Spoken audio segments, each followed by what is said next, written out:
So this company, Trustfire, sent me this bike light to test out. It's a 450 lumen tiny light, as you can see here, and we are going to mount it today and see exactly how it works. Let's open it up and see what it comes with.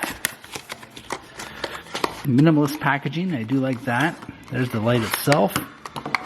So we got an instruction manual, got a charging cable, and we got a screw. And this is the actual light itself. Here we got a USB-C charging port right there.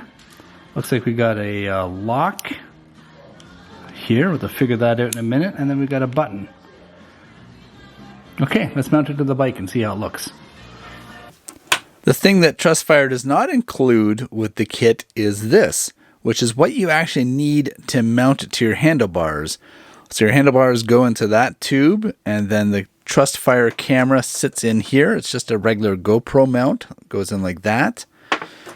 And this is, well, it's going to cost you extra. I have the link for it down below. If you don't have something like that, you're going to be forced to do what I did the first time, which is create this monstrosity of what is a bunch of GoPro mounts. It's horrible, but it's all I could do in the pinch until I was able to get this mount.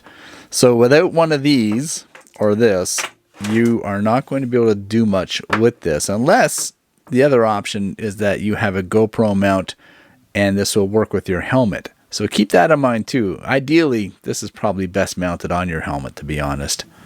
So once this is on your bike, or whatever method you use for mounting it, you are good to go. It is a beautiful night for a ride, but before I go anywhere, I want to make sure that this is going to work properly. It comes on and off pretty easy. It just slides off to the GoPro mount, and this is it. This is the Trustfire D2R.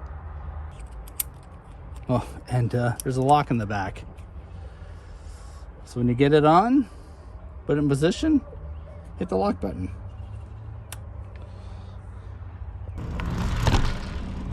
So you are looking at the Trustfire D2R. And on the high beam, it pushes out 450 lumens for about 177 minutes, the range of about 105 meters. And the low mode pushes out 110 lumens for 6.5 hours over 66 meters. That's a pretty impressive light. I used to have bike lights when I raced mountain bikes, and they're rudimentary at best compared to this. This would have been something to have on the tracks for sure. I wish I did. So all we're going to do right now is we're going to wait for it to get dark, and then we are going to test how it looks in the road.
Okay, so that's low.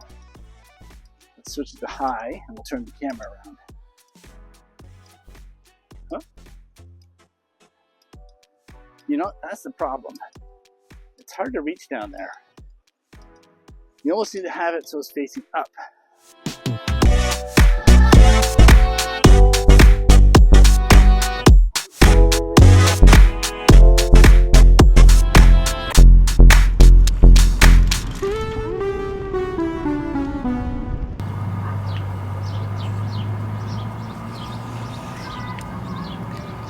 See, my issue here when I go to mount it anywhere is that these handlebars are already so crowded, it's difficult to find room for it. So if I put it here, for example, that will kind of center it.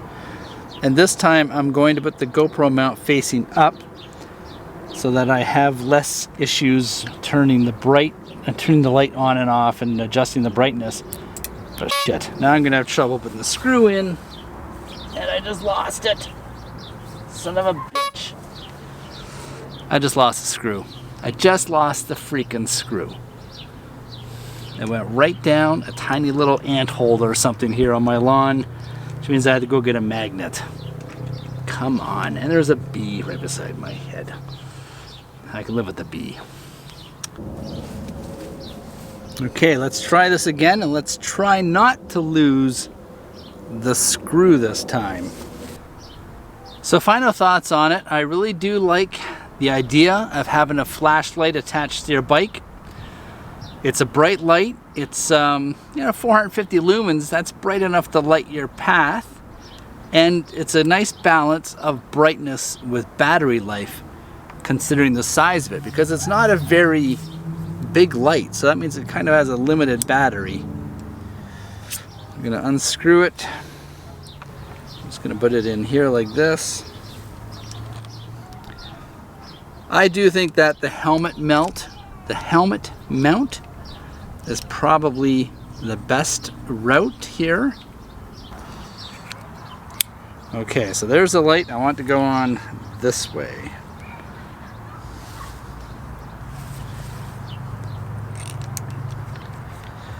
And it does go up and down. I think you can adjust it that way as well, which is quite nice. Right. So once you make sure that everything's tight, then obviously you're ready to rock and roll. I do not like this. I don't like doing this upside down, but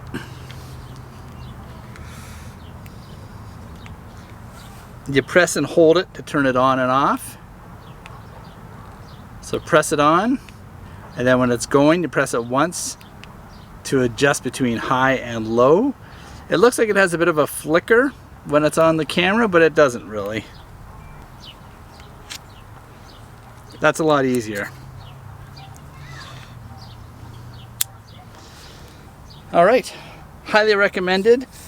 I'll leave the link below for it. It's a beautiful little light, really well made, and highly recommended for anyone that does ride in the dusk or the evening, or say even in the morning, because this can actually save your life. Now, what we need next is a bright red one for the back seat. So let's see if we can find one of those. Okay, and that's it. If you have any questions, you know what to do. There's a comment section down below. Feel free to ask any questions that you might have, and we'll talk again. Thanks for watching.